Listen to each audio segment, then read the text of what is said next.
Muy buenos días, mis hermanos. Hoy es domingo 19 de marzo. Hoy comenzamos la semana número 12, la 12ª semana de nuestro año bíblico.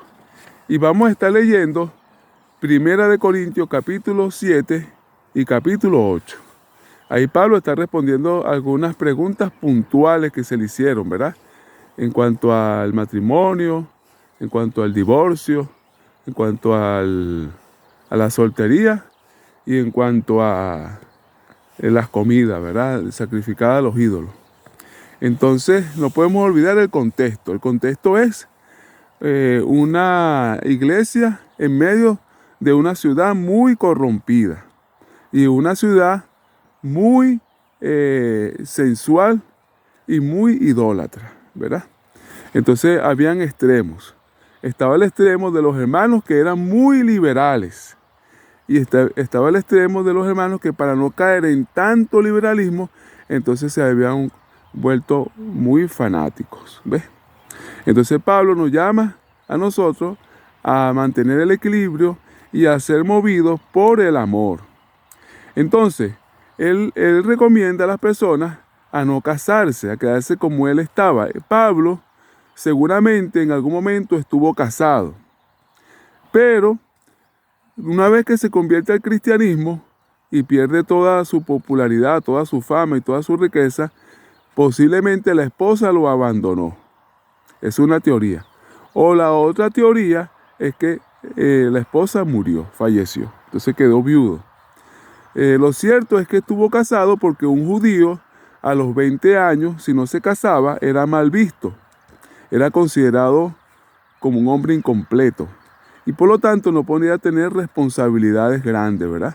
Y Pablo llegó a ser miembro del Sanedrín. Así que como miembro del Sanedrín debió haber estado casado en algún momento.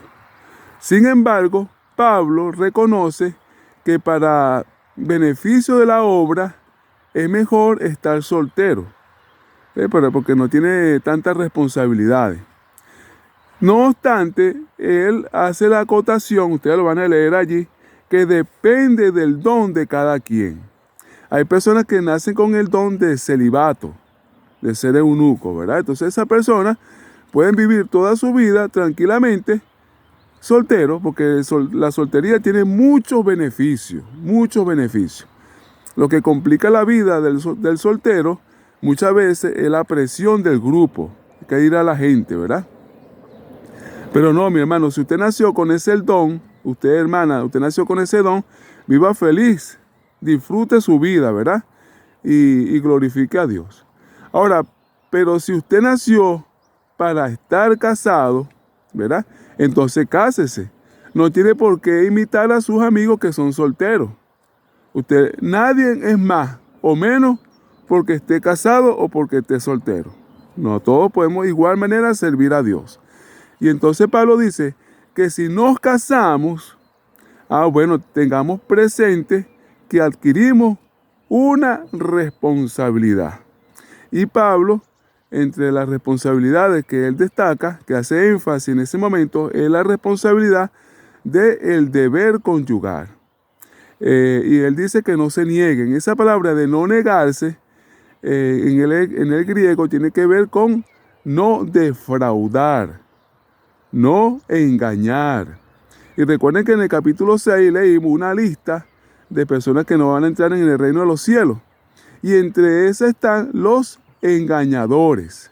O sea que si una persona se casa y luego no cumple con el deber conyugal, está engañando, está poniendo en riesgo su salvación. Lo que tiene que hacer una persona que no tiene el deseo de cumplir con el deber conyugal en la parte sexual, porque no solamente matrimonio es sexo, ¿verdad? Sino que el énfasis ahí es ese, porque se le pregunta a Pablo específicamente. Entonces, esa persona tiene que buscar ayuda psicológica o puede ser un problema físico que lo está impidiendo.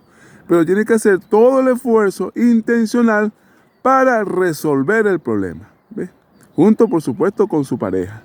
Entre los dos resolver el asunto. porque es un asunto delicado, no es un asunto sencillo. Había hermanos que decían, no, para ser puro no hay que tener relaciones sexuales. Y entonces ellos decidían no tener contacto con su esposa o con su esposo. Entonces Pablo dice que no, así no es. El sexo no tiene nada que ver con la espiritualidad, ¿verdad? Claro, si se hace todo dentro del matrimonio. Pablo está aconsejando a los jóvenes, a las señoritas, que un consejo de él, que si pueden dejar de casarse y tener relaciones íntimas, mucho mejor, ¿verdad? Si puede lograrlo. Pero si no, que no se queme, ¿verdad? Pablo también habla acerca de las personas que tienen esposos que no son cristianos.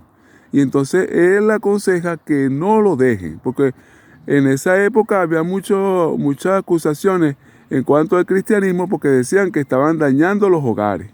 Porque entonces los hermanos cristianos que tenían esposos, las hermanas también, que tenían esposos o esposas que eran paganos, se divorciaban, lo dejaban. Entonces Pablo decía, no.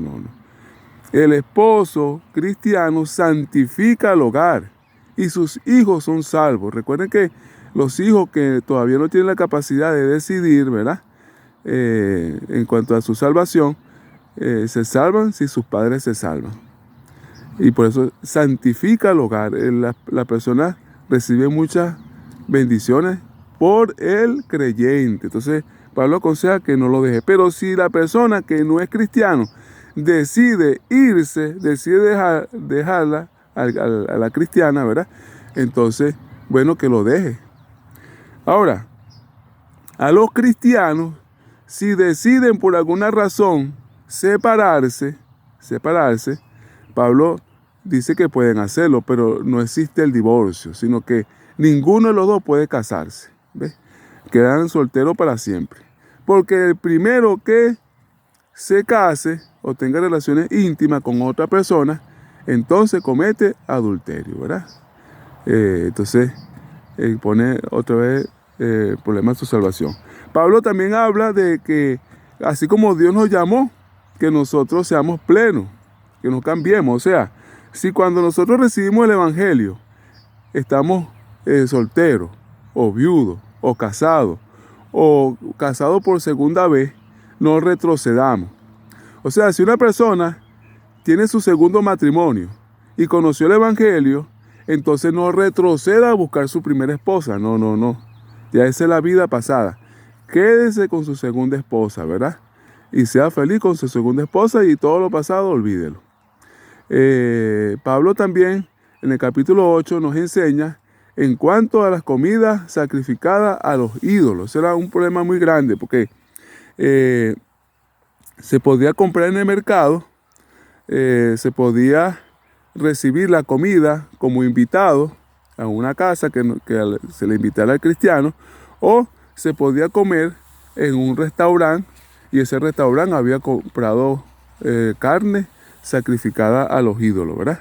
Cuando una persona llevaba un animal para ser sacrificado, una porción era quemada a los dioses, otra porción se le daba al sacerdote y otra porción se le daba al ofrendante, se lo llevaba para su casa.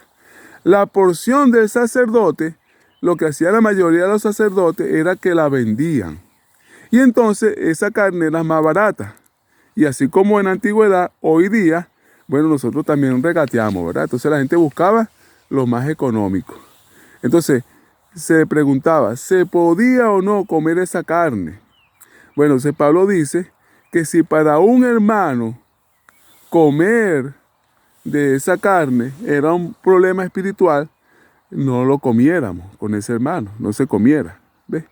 Pero si para un hermano no era ningún problema, entonces no se criticara, ¿verdad? Porque no hay más Dios, solo hay un Dios. Entonces los ídolos no son nada. Lo importante es que nos respetemos, ¿ves, hermano?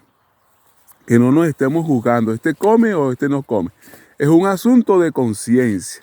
Hoy día es igual, ¿verdad? Hoy día pues ya la ciencia ha aumentado mucho y se sabe que no es saludable comer carne. Ahorita no tenemos el problema de los ídolos porque en esta sociedad no existen esos tipos de sacrificios. Pero sí el comer o no comer carne. Ah, bueno, ya hay suficiente información. No obstante, si alguna persona quiere comer carne, necesita comer carne, lo que sea, bueno, el que no come, no lo critique. Y si alguna persona decide no comer carne, el que come carne, no critique al hermano que come carne. Es decir, hermano, no nos metamos en la vida de los hermanos. Vamos más bien a dedicar nuestra fuerza, nuestro esfuerzo en glorificar a Dios. Vamos a respetarnos, ¿verdad? Vamos, al que es soltero, gloria a Dios. Al que está casado, gloria a Dios. Al que come carne, gloria a Dios. Y al que no come carne, gloria a Dios también. ¿Verdad? Vamos a ser felices y vamos a dejar chisme. Que el Señor nos bendiga. Y en este día vamos a procurar vivir y dejar vivir a los demás, ¿verdad? Que Dios es el juez finalmente. Procuremos nosotros hacer las cosas bien hechas siempre, de acuerdo a nuestra conciencia. Maranata, Cristo viene. Bendiciones para todos.